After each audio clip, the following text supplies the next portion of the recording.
Hey, producer Mariana here. I hope you heard that next week, April 12th, Darren is going to be giving a private address on the future of business. The response has been overwhelming, and it looks like many of you are planning to join us. But for those of you who haven't claimed your seat, let me give you a few more details. Because our platform capacity is limited, and as I said, it's filling up fast. In about 45 minutes with Darren, you'll learn to navigate the emerging technology innovation that is going to shake up the world of business. Now, Darren is paying for everything, so it's free to you. Just click the link to secure your spot. Okay, let's get to today's mentoring session with Darren.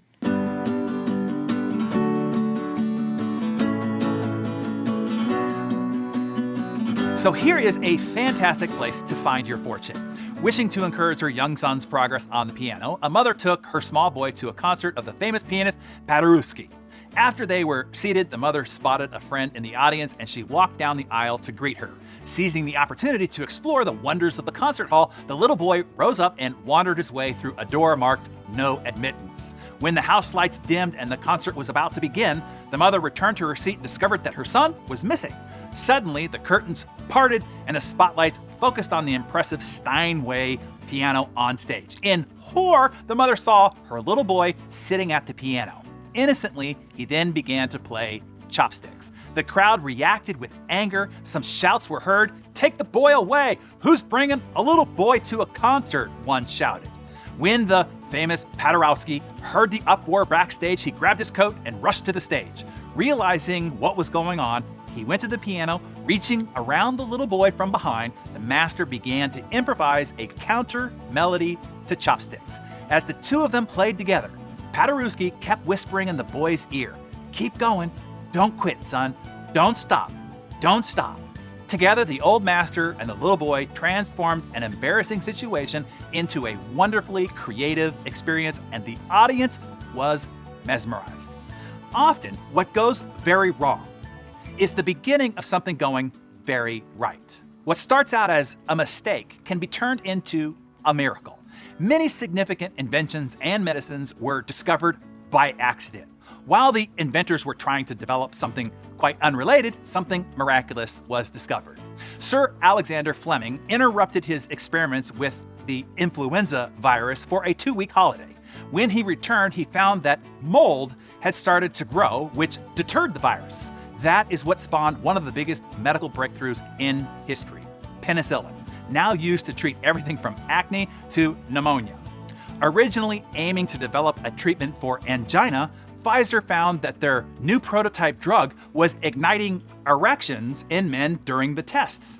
That is what gave rise, pun intended, to Viagra and billions upon billions for Pfizer.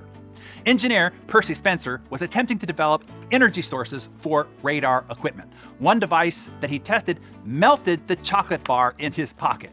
The device failed as a radar, but after further testing with popcorn, the microwave was discovered.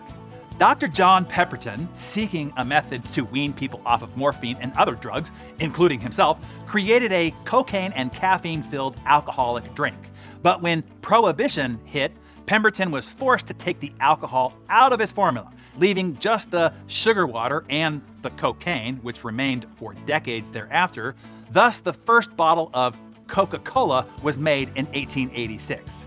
I don't know about you, but many times I was trying to do one thing and I ended up discovering something entirely different, often better than my original intention. Much of my life has been twists and turns of one circumstance leading to another. Nothing I have gotten into I originally planned for. I just kept walking through the doors that were put before me. The key is to remain wide-eyed and open to what shows up, not being attached to having things go or be as originally planned or envisioned. Just keep progressing forward and remaining flexible as the road unfolds before you. So now, you tell us, what is a circumstance you thought was unfortunate that ended up being very fortunate in the end because you remained open and flexible?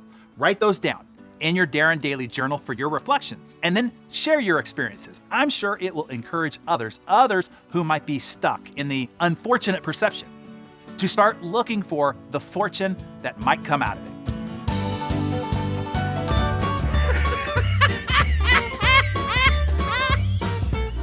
In 1992, while being interviewed by MTV, Bill Clinton was asked if he wore boxers or briefs. Clinton replied, boxers. In 2008, Us Magazine asked Obama, boxer or briefs? Obama declined to answer the question. Last week, AARP asked Joe Biden, boxers or briefs? Biden responded, depends. All right, let's even this out. An assassin is running towards Trump. His personal bodyguard, Adam, sees him and shouts, Mickey Mouse! This startles the assassin and he runs off in the other direction.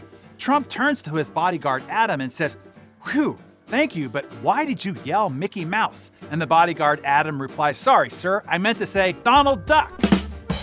I bet you did not see that coming, Disney. I don't know about you, but I always find it difficult to distinguish between Daffy Duck, Donald Duck, and Daffy Donald. I know one is white, one is black, and one is orange, but which one is which again? Okay. You know what's funny? North Koreans believe that they live in the best country in the world.